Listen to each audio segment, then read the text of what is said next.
कभी जो ख्वाब देखा तो मिली परछाइयाँ मुझको, मुझे महफिल की ख्वाहिश थी मिली तन्हाइयाँ मुझको। हर तरफ धुआं धुआं और तुम लो जलाने की बात करते हो। आँख है भरी भरी और तुम दिल लगाने की बात करते हो। नमस्ते, नमस्कार, जय हिंद। मैं सत्यम ठाकुर स्वागत करता हूं आप लोगों को दरोगा अड्डा पे। मॉडर्न हिस्ट्री का सेशन को लेकर आए हैं। वीडियो को पूरा देखें ताकि आपको ये आज लास्ट है, भारतीय स्वतंत्रता संग्राम का जो लास्ट है ये ख़त्म होगा। उसका एक दो वीडियो और आएगा जिसमें आपका मॉडर्न हिस्ट्री पूरी तरह से कंप्लीट हो जाएगा। वीडियो को लाइक करना नहीं भूलिएगा, आप लोग लाइक करना भूल जाते हैं। अब वीडियो में जो भी कमी बेसी है वो आप कमेंट कीजिएगा तब ना पता चलेगा हमको। आप लोग तो कमेंट करते नहीं हैं, ठीक है। कमेंट करके बताएं कि क्या सुधारना है। हम समझ रहे हैं कि यहाँ पे बल्ब चमक रहा होगा, नाइट का टाइम है, हम बता देंगे। यहाँ पे पूर्ण बहुमत लिखा हुआ है, ठीक है। सबसे बड़ा दल, पूर्ण बहुमत लिखा हुआ है, प्रांत है, ठीक है। वो हम समझा देंगे, वो क्लियर हो जाएगा। फिर से कह दें आपको हम, चाहे वो बीपीएससी पीटी हो, बिहार एसआई हो, यूपी एसआई हो, बिहार वाला एसएससी हो या सेंट्रल वाला एसएससी हो, रेलवे हो या एसएससी जीडी हो, जीके लेवल कोई भी परीक्षा है जो ऑब्जेक्टिव वाला पूछा जाता है, जो ऑब्जेक्टिव क्वेश्चन पूछा जाता है, हमारे सेशन से बाहर नहीं रहेगा। ये मैं आपको विश्वास दिलाता हूँ। साथ साथ यह भी कहता चलूँ आपको, केवल मॉडर्न हिस्ट्री है लेकिन सार संग्रह का भी सेशन है जिसमें हम कैमरा के सामने नहीं आते हैं, पीडीएफ बना के उसका हम अपना स्क्रीन वो करते हैं, पर्दा के पीछे जाकर हम वीडियो बनाते हैं, ठीक है। दूसरी बात, विज्ञान मंथन का भी है, वो भी चल रहा है, तो उसको आप देख लेना। प्ले लिस्ट में जाएंगे तो सारा वीडियो आपको एक साथ मिल जाएगा। एक बात और बता दें, शॉर्ट्स वीडियो के लिए आप लोग कहेंगे कि टीचर पढ़ाते पढ़ाते सनक गया, आशिक आवारा बन गया, है ना। एक भाई हमारे कमेंट किए थे कि आपको अगर एक्टर बनना है तो फिर आप ये दरोगा अड्डा से क्या कर रहे हैं। तो भाई हम आपको यह बता दें कि शॉर्ट्स वीडियो कुछ डाला जाता है इसलिए ताकि व्यूअर और सब्सक्राइबर बढ़े, वो हम अपने लिए कर रहे हैं। आपका काम है पढ़ना, हम क्या है, अच्छे हैं बुरे हैं, उससे आपको मतलब नहीं है। आपका काम यही है कि अगर आप समय दे रहे हैं तो आप अपना काम करें। आप प्लेलिस्ट में सब कुछ पढ़ा हुआ, आप अपना काम करके जाओ ना। हम क्या है, अच्छे हैं बुरे हैं, कम जानते हैं ज़्यादा जानते हैं, उससे आपको क्या मतलब है। लेकिन जब परीक्षा हॉल में बैठिएगा, सार संग्रह से, मॉडर्न हिस्ट्री से और विज्ञान मंथन से जब क्वेश्चनवा सब टकराएगा तब था लगेगा कि क्या नॉलेज है क्या नहीं है। कोई भी इंसान जो आपको फ्री में सब कुछ प्रोवाइड कर रहा है, हम जानते हैं कि इंसान को जब सब कुछ फ्री में मिलने लगता है तो उसका लगता है कि सब फेक है, नॉलेजगर नहीं है, उपयोग का नहीं है। लेकिन आपका भूल है। यही सोचकर तो 99% लोग अनसक्सेसफुल रह जाते हैं, सफल होते ही नहीं है। जो भी मिल रहा है ना भाई, जहाँ से भी उसको ले लो, चुपचाप ग्रहण कर लो। ज़्यादा हिरिंग भिरिंग करोगे, इन्ने उन्हें तेज बनोगे तो फिर वही हाल होगा। समझ रहे हो। हमारा मकसद एक ही है, हम जो जानते हैं वो हम आपको पढ़ाएं। आपका मन, आप पढ़े ना पढ़े, खिलवाड़ करे, मोबाइल में ब्लू फिल्म देखो या फिर तुम भोजपुरी फिल्म देखो, जो देखना है देखो, हमको उससे मतलब नहीं है। और पॉर्न वीडियो सभी के दिलों पर राज कर चुका है, सभी के मोबाइल पर राज कर चुका है और ये सच्चाई है। क्या कहोगे, हम नहीं जानते हैं कि क्या होता है। हम अब इस देश में नहीं रहते हैं, हम लड़का नहीं है, हम इंसान नहीं है, हमारे पास दिमाग नहीं है, सब जानते हैं, ठीक है। देखो सब कुछ, हफ्ता में एक बार देख लो, कम से कम देख लोगे तो किसी लड़की को तो धोखा नहीं दोगे ना, है कि नहीं, मन शांत रहेगा। लेकिन अब रोज़ रोज़ करोगे तो कहीं ना कहीं बर्बाद हो जाओगे, ठीक है। ठीक है, वो भी ज़रूरी है, हफ्ता में एक बार, ठीक है।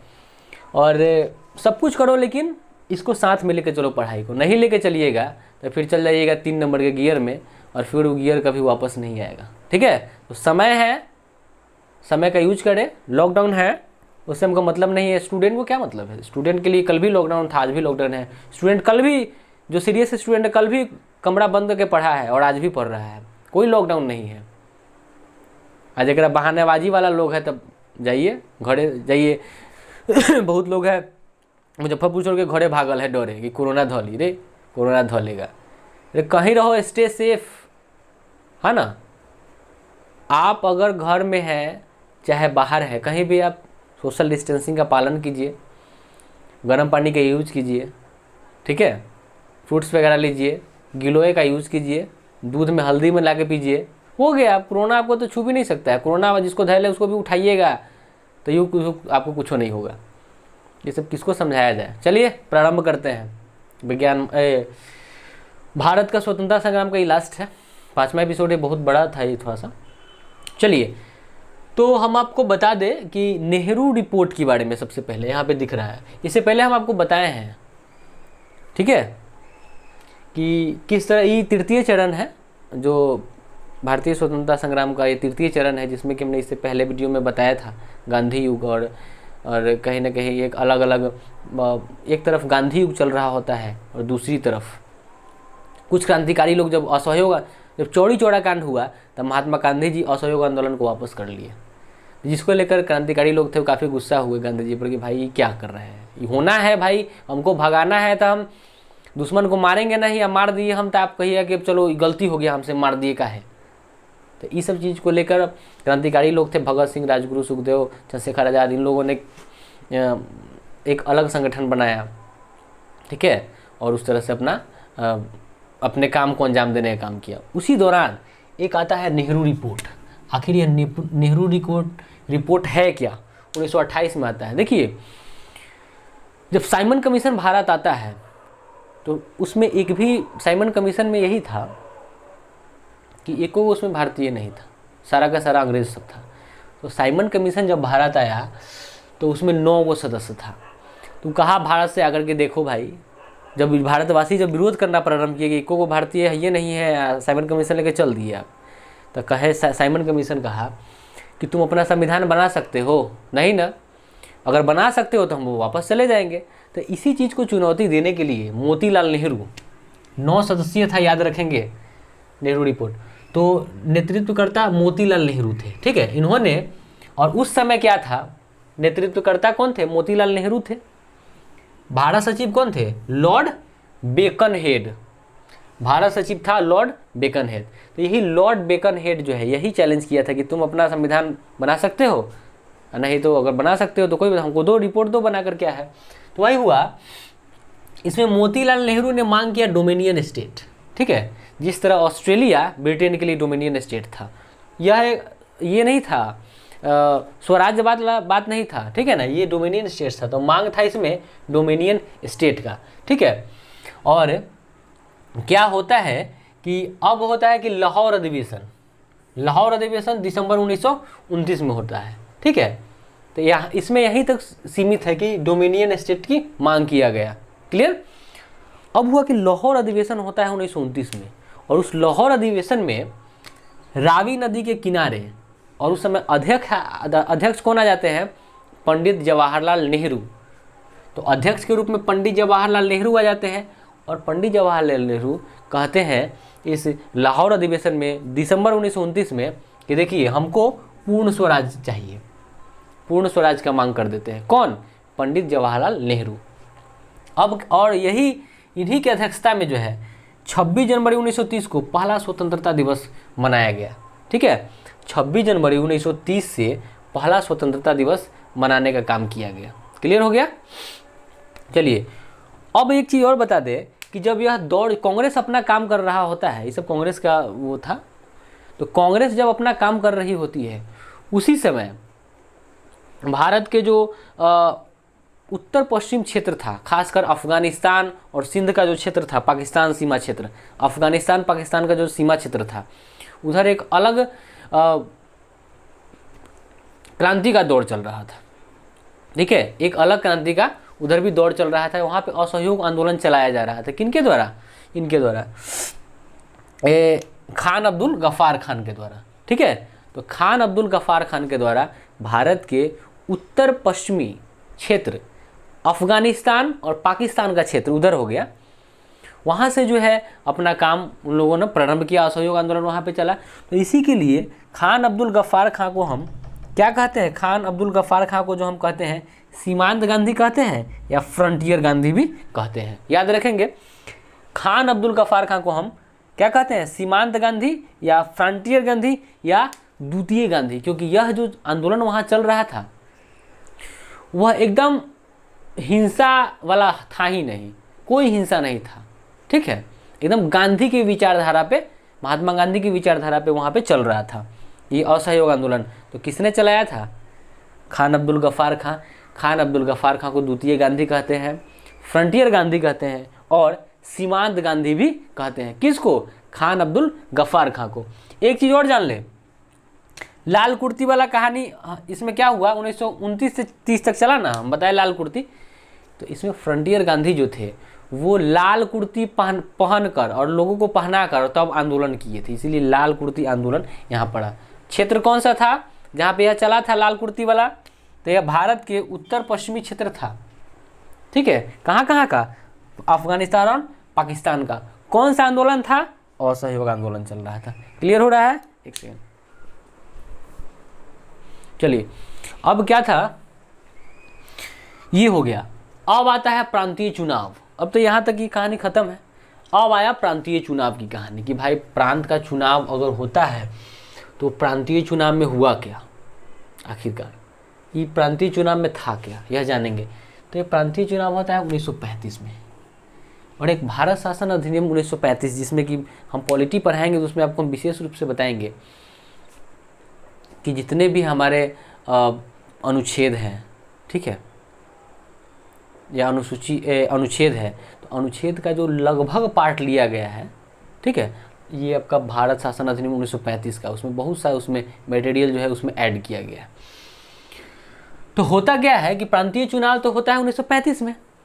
अब सुन लीजिए, घोषणा किया गया, ठीक है, घोषणा किया गया आपका, अच्छा 37 में शायद हुआ था प्रांतीय चुनाव, शायद 37 में, यहाँ पे हमको लग रहा है कि 37 में हुआ था।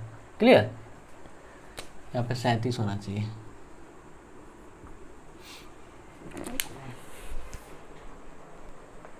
चलिए, तो क्या होता है कि चुनाव हुआ 1937 में, लेकिन यह घोषणा किया गया भारत शासन अधिनियम 1935 के तहत। 1935 में अधिनियम के तहत जो है यह घोषणा किया गया कि प्रांतीय चुनाव होगा, ठीक है। और उस समय 11 प्रांत था। प्रांत कितने थे, 11 प्रांत थे, ठीक है। तो दो पार्टी था मूल रूप से, पहला सबसे बड़ी पार्टी कांग्रेस थी और दूसरा सबसे बड़ी पार्टी थी वह था, दूसरा बड़ा दल मुस्लिम लीग था। क्लियर, पहला, और प्रांत कितना था, 11 प्रांत में चुनाव होने वाला था। अब देखिए इस चुनाव में हुआ क्या, कांग्रेस जो था ना उसको पूर्ण बहुमत मिला 6 गो राज्य में। टोटल 11 प्रांत में होने वाला था, इसमें से 6 गो में कांग्रेस को पूरा बहुमत मिला। क्लियर, और वह राज्य कौन कौन था, 6 राज्य जान ले कौन कौन थे, 6 प्रांत। संयुक्त प्रांत जिसको उत्तर प्रदेश कहा जाता है, बिहार, उड़ीसा, मध्य प्रदेश, बम्बई और मद्रास। तो संयुक्त प्रांत, बिहार, उड़ीसा, तीन हो गए, याद कीजिए। संयुक्त प्रांत, बिहार, उड़ीसा, संयुक्त प्रांत, बिहार, उड़ीसा, 3 गो हो गया। मध्य प्रदेश, देखिए 3 गो एम याद कर लीजिए, मध्य प्रदेश, मुंबई और मद्रास, यानी उस समय बम्बई कहा जाता था, तो याद हो गया। संयुक्त प्रांत, बिहार, उड़ीसा, मध्य प्रदेश, बम्बई और मद्रास। तो ये 6 जगह पर कांग्रेस को पूरा बहुमत मिला और यहाँ पे कांग्रेस का सरकार बना, ठीक है। उसका बाद कांग्रेस का गठबंधन भी था। और एक चीज़ और बता दें आपको कि अभी पश्चिम बंगाल में चुनाव ये हो गया है, इलेक्शन जो था विधानसभा का वो हो गया है, फिर से टीएमसी जीत गई है और फिर से बीजेपी, वहाँ पे बीजेपी का सरकार नहीं बन पाया, 80 भी नहीं कर पाया, सीट नहीं लेके आ पाया, और इसका 212 के आसपास सीट है, ठीक है।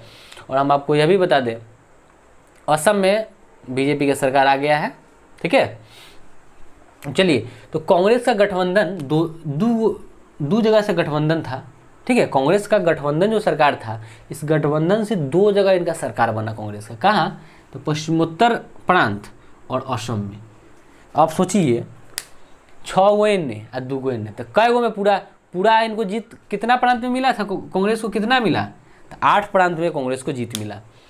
तो एक तो उधर हो गया, 6 गो उधर हो गया, दूसरा यहाँ पे था गठबंधन के रूप में पश्चिमोत्तर प्रांत और असम, तो कुल मिलाकर 8 गो हुआ, ठीक है। मुस्लिम लीग बेचारा 3 को पर अटक गया जाके। 3 को कहाँ कहाँ उसका सरकार रहा मुस्लिम लीग का? बंगाल में, पंजाब में और सिंध में। बंगाल, पंजाब और सिंध में मुस्लिम लीग का सरकार था। क्लियर हो गया? अब क्या होता है कि द्वितीय विश्व युद्ध प्रारंभ होता है। तो हम जानते हैं क्या है, 1939 से 45 तक द्वितीय विश्व युद्ध हुआ था, जिसमें लॉर्ड लिनलिथगो उस समय क्या थे? गवर्नर जनरल थे भारत के। अब सुनिए क्या हुआ था। जब द्वितीय विश्व युद्ध प्रारंभ हुआ तो अंग्रेजवा सब चाहता था, कहा भारत से कि भारत भाई सुनिए, आप हमारा मदद कर दीजिए थोड़ा सा, द्वितीय विश्व युद्ध हो रहा है, आपका हमको ज़रूरत है। लेकिन ये तो महात्मा गांधी या सारे भारतीय लोग यह देख लिए थे प्रथम विश्व युद्ध में कि अंग्रेजवा अंगूठा दिखा दिया था। पहला विश्व युद्ध में जो 1914 से 1919 तक चला था, उसमें भारत साथ दिया, अंग्रेज का साथ दिया, लेकिन कुछ नहीं मिला भारत को, कुछ उससे हासिल हुआ नहीं, जिसको लेकर भारतवासी दुखी थे। लेकिन द्वितीय विश्व युद्ध जब हुआ था, वो सब आया फिर कहने कि हमको साथ चाहिए, लेकिन भारतवासी अंगूठा दिखा दिए कि नहीं, हम तुम्हारा साथ नहीं देंगे। लेकिन ये इतना हरामी था लॉर्ड लिनलिथगो, इस ससुरा यहाँ से मार दिया, बिना कह दिया सबको क्या कि ये हो गया है, कांग्रेस तो हमारे साथ है। अब लो, कांग्रेस हमारे साथ है कह दिया, झूठ मूठ का हल्ला फैला दिया कि कुछ मजबूती प्रदान मिलेगा क्या, कि भारत में कांग्रेस बहुत बड़ी पार्टी बन गई थी, पूरा भारत समझिए कि कांग्रेस के हाथ में था। तो यह चीज़ सुनकर कांग्रेस मंत्रिमंडल जो था वह त्याग पत्र दे देता है अक्टूबर 1939 में। कांग्रेस मंत्रिमंडल कहा कि भाई झूठ मूठ का अफवाह तुम फैला रहे हो लॉर्ड लिनलिथगो। तो ये लोग अपना त्याग पत्र दे दिए 1939 में, अक्टूबर 1939 में। तो मुस्लिम लीग बड़ा खुश हो गया, कह रहा है कि अब तो त्याग पत्र दे दिया, अब हम मुक्ति दिवस मनाएंगे, एकदम हमको मुक्ति मिल गया, अब हम पूरा भारत पर राज करेंगे। लेकिन ये पागल था, इसको समझ में नहीं आ रहा था, इसको तो खाली पाकिस्तान पाकिस्तान ससुरा चिल्ला रहा था कि हमको पाकिस्तान चाहिए। क्या कहिएगा। तो मुक्ति दिवस जो है, मुक्ति दिवस के रूप में मुस्लिम लीग सब मनाया 22 दिसंबर 1939 को, जब कांग्रेस त्यागपत्र दे देता है अक्टूबर 1939 को। तो 22 दिसंबर 1939 को मुस्लिम लीग मुक्ति दिवस के रूप में मनाने का काम करता है। और समर्थन किए थे, ये बहुत विडंबना की बात है, BR अम्बेडकर मुस्लिम लीग का समर्थन भी किए थे उस समय। ये बहुत थोड़ा सा अच्छा बात नहीं है इनके लिए, ठीक है। मुक्ति दिवस के रूप में मुस्लिम लीग मनाया कब? 22 दिसंबर 1939 को। इसका समर्थन कौन करता है? डॉक्टर भीमराव अम्बेडकर। क्लियर? चलिए अब आते हैं आज़ाद हिंद फौज। आखिर आज़ाद हिंद फौज था क्या जरूरत पड़ गया आज़ाद हिंद फौज का हमारे देश में? ठीक है, तो देखिए आज़ाद हिंद फौज का पहला विचार, सबसे पहला बार विचार जो आया था कैप्टन मोहन सिंह, ठीक है, कैप्टन मोहन सिंह के दिमाग में यह सबसे पहले आज़ाद हिंद फौज का दिमाग आया था। किसके दिमाग में सबसे पहले आया था? कैप्टन मोहन सिंह के। लेकिन ये असफल हो गया, उनको सफलता नहीं मिल पाया। लेकिन अगर इसकी स्थापना की बात करें हम आज़ाद हिंद फौज का, तो रास बिहारी बोस ने 1942 में इसका स्थापना करते हैं। किसका? आज़ाद हिंद फौज का। रास बिहारी बोस आज़ाद हिंद फौज। सबसे पहले किसके मन में दिमाग आया, किसके मन में यह बात आया, विचार आया कि आज़ाद हिंद फौज का गठन करना चाहिए? वह थे कैप्टन मोहन सिंह के विचार में, लेकिन वो असफल रहे कैप्टन मोहन सिंह। उसके बाद स्थापना की बात करें तो रास बिहारी बोस जो थे, इन्होंने स्थापना करने काम किए हैं 1942 में। उसके बाद 1943 में सुभाष चंद्र बोस जी जो हैं वह जुड़ गए किससे? आज़ाद हिंद फौज से। और स्थापना कहाँ जाकर कर देते हैं? सिंगापुर में। और सिंगापुर में जाकर आज़ाद हिंद फौज को बहुत विस्तृत कर दिया, आगे बढ़ाने का काम करते हैं। क्लियर? तो स्थापना की बात करें तो रास बिहारी बोस 1942 में, और जब सुभाष चंद्र बोस आते हैं तो सुभाष चंद्र बोस कब जुड़े? 1943 में जुड़े। कहाँ जाकर स्थापना किए? तो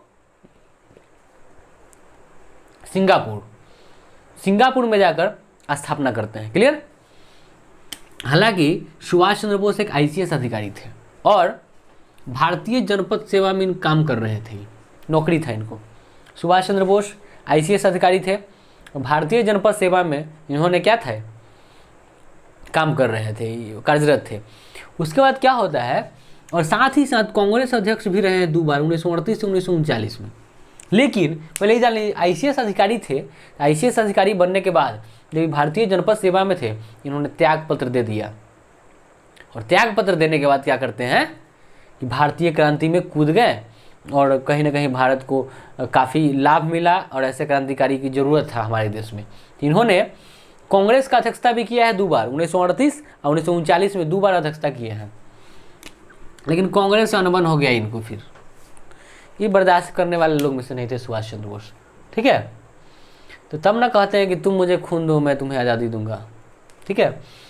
तो कांग्रेस जो थे त्यागपत्र दे दिए, इन पर कुछ पाबंदी लगा दिया कि भाई तुमको कुछ हम पाबंदी लगाएंगे और तुम्हारे साथ कुछ पाबंदी के साथ साथ तुमको कुछ ऐसा काम है जो कि तुमको नहीं करने दिया जाएगा। तो ये पाबंद सहने वाले नहीं थे। इन्होंने 1939 में जो है कांग्रेस से त्यागपत्र दे दिया और त्यागपत्र देने के बाद फॉरवर्ड ब्लॉक का स्थापना भी करते हैं। कौन? सुभाष चंद्र बोस। कब? 1939 में। क्लियर हो रहा है बात? चलिए, अब क्या होता है कि पाकिस्तान की मांग को लेकर क्या था सुनिए। पाकिस्तान की मांग कौन किया था? तो मुस्लिम लीग। पाकिस्तान की मांग किसके द्वारा किया गया? मुस्लिम लीग के द्वारा किया गया। मोहम्मद अली जिन्ना एकदम सनकल था कि हमको अलग पाकिस्तान चाहिए, पाकिस्तान चाहिए, एकदम बंटवारा के लिए बेचैन था। ले लो भाई, बेचैन थे। तो पाकिस्तान की मांग मुस्लिम लीग और के द्वारा किया गया और मोहम्मद अली जिन्ना मुख्य रूप से, ठीक है, मोहम्मद अली जिन्ना के द्वारा 1940 में लाहौर अधिवेशन में। समझ गया? 1940 में लाहौर अधिवेशन में मुस्लिम लीग के द्वारा और मुख्य रूप से मोहम्मद अली जिन्ना के द्वारा पाकिस्तान की मांग किया गया। क्लियर? और एक चीज़ और जान लें, पाकिस्तान का सबसे पहला प्रयोग की अगर हम बात करें तो वो रहमत अली चौधरी, ठीक है। पाकिस्तान शब्द का पहला प्रयोग की बात करें तो वह रहमत अली चौधरी करता है। तो हम उम्मीद करते हैं कि यह वीडियो, यह सेशन आपको काफ़ी पसंद आया होगा। 1 से 2 बार और देखेंगे, आपको पूरा कॉन्सेप्ट क्लियर हो जाएगा। और साथ ही साथ बता दें, वीडियो को लाइक ज़रूर करें और हम फिर मिलते हैं नेक्स्ट क्लास में। आपको इसका मॉडर्न हिस्ट्री का 1-2 चैप्टर और है, उसको क्लियर कर देते हैं 2 वीडियो में। उसके बाद हम आएंगे एंशिएंट हिस्ट्री लेके आपके साथ, और साथ ही साथ पॉलिटी को लेकर भी आएंगे। तो चलिए, धन्यवाद, जय हिंद।